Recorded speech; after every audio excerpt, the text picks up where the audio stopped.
Shalom jemaat Tuhan, puji Tuhan, selamat pagi dimanapun Anda berada. Tidak terasa kita sudah memasuki di Desember tanggal 24.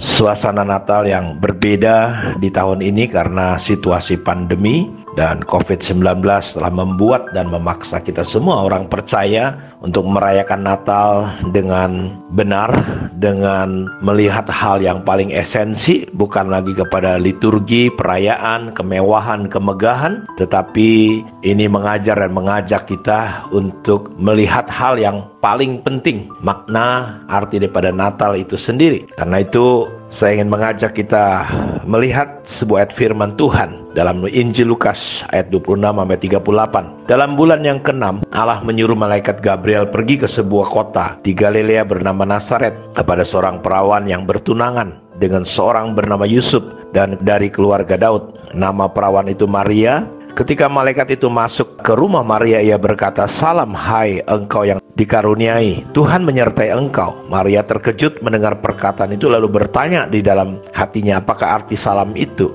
Kata malaikat itu kepadanya, "Jangan takut, hai Maria, sebab engkau beroleh kasih karunia di hadapan Allah. Sesungguhnya engkau akan mengandung dan akan melahirkan seorang anak laki-laki, dan hendaklah engkau menamai dia Yesus. Ia akan menjadi besar dan akan disebut anak Allah yang maha tinggi. Dan Tuhan Allah akan mengaruniakan kepadanya takhta Daud, bapa leluhurnya, dan ia akan menjadi raja atas kaum keturunan Yakub sampai selama-lamanya, dan kerajaannya tidak akan berkesudahan." Kata Maria kepada malaikat itu, "Bagaimana hal itu mungkin terjadi, karena aku belum bersuami?" Jawab malaikat itu kepadanya, "Roh Kudus akan turun ke atasmu, dan kuasa Allah yang maha tinggi akan menaungi engkau. Sebab itu anak yang akan kau lahirkan itu akan disebut kudus, anak Allah. Dan sesungguhnya Elisabet anakmu itu pun sedang mengandung seorang anak laki-laki pada hari tuanya.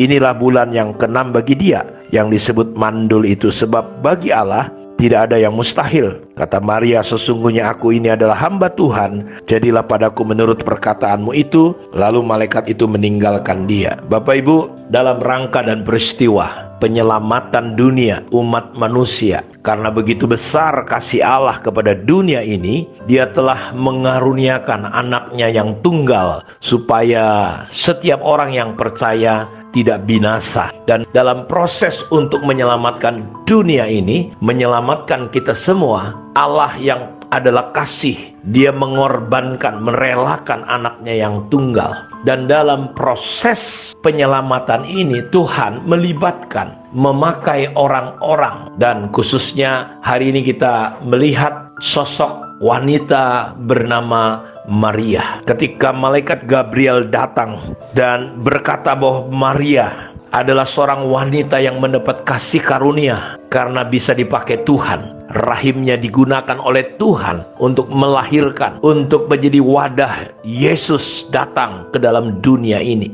Jadi kalau saudara bisa dipakai Tuhan, ingat itu adalah kasih karunia. Dari sekian banyak wanita, Tuhan menjatuhkan pilihannya kepada Maria. Menarik sekali dalam diskusi malaikat Gabriel dengan Maria. Maria merasa keheranan dan dia berkata, "Bagaimana mungkin aku bisa mengandung karena aku masih seorang perawan. Aku tidak punya suami, aku belum bersuami." Dan Bapak Ibu, menarik, malaikat berkata, meneguhkan Maria. Dia berkata bahwa Elisabet saudaranya juga sedang mengandung 6 bulan di masa tuanya. Dan malaikat berkata, tidak ada yang mustahil bagi Allah. Saya ingin mengangkat kata-kata ini di tengah perayaan Natal, di situasi yang sulit sukar, di tengah situasi yang berbagai macam kekhawatiran, kecemasan, ketakutan muncul. Saya mau berkata bahwa rencana Allah itu pasti digenapi atas hidup kita. Dan terkadang mungkin pemikiran-pemikiran kita berkata, bagaimana mungkin situasinya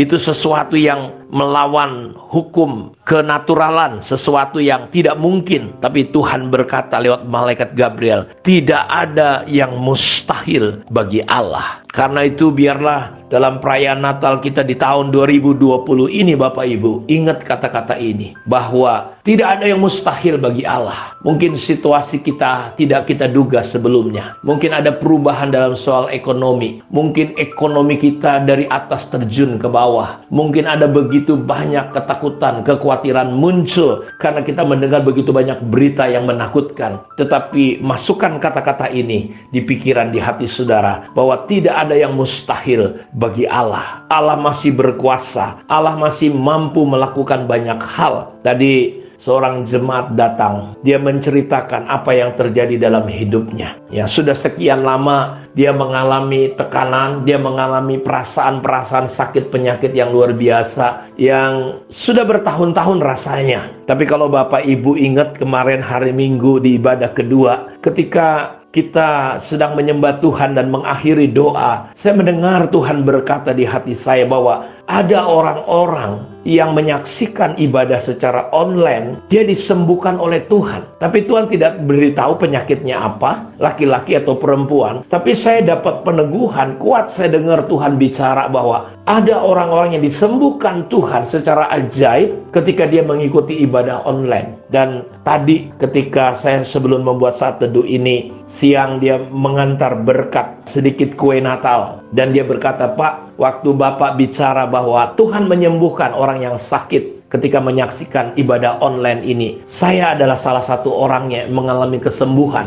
Dia rasakan, waduh, kelepasan yang luar biasa. Rasanya mau berteriak karena seperti ada yang diangkat dari pikirannya, dari hidupnya. Tekanan yang selama ini menekan hidupnya. Saudara lihat, tidak ada yang mustahil bagi Allah. Karena itu serahkanlah hidup saudara kepada Tuhan. Percayailah Tuhan. Makanya kalau saudara perhatikan, Maria berkata begini, "Karena aku hamba Tuhan, jadilah seperti yang kau katakan." Walaupun mungkin pikiran kita, manusia atau pikiran natural kita berkata tidak mungkin. Tetapi kita perlu belajar bahwa tidak ada yang mustahil bagi Allah. Dan kita mau belajar seperti Maria. Jadilah seperti yang kau katakan. Jadilah seperti firman Allah. Karena antara pikiran kita dengan Tuhan dan firman-Nya, antara pengertian kita dengan pengertian itu terkadang bertentangan. Tetapi kita mau belajar seperti ayat hafalan di gereja kita. Percayalah kepada Tuhan dengan segenap hatimu. Jangan bersandar kepada pengertianmu sendiri. Akuilah Dia dalam segala lakumu,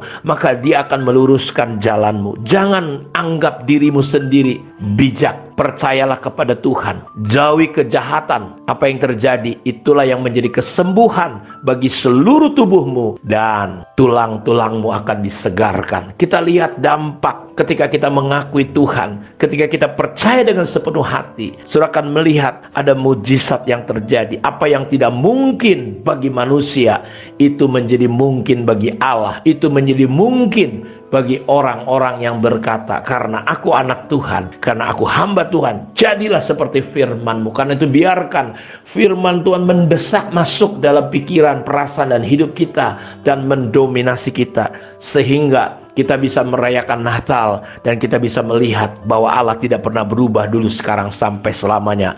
Dia masih tetap sama. Dia masih melakukan yang sama seperti Dia pernah lakukan dari mulai kitab Kejadian sampai kitab Wahyu. Allah kita adalah Allah yang tidak pernah berubah. Tidak ada yang mustahil bagi Allah kita. Kiranya Tuhan memberkati kita semua. Selamat menjelang Natal. Shalom.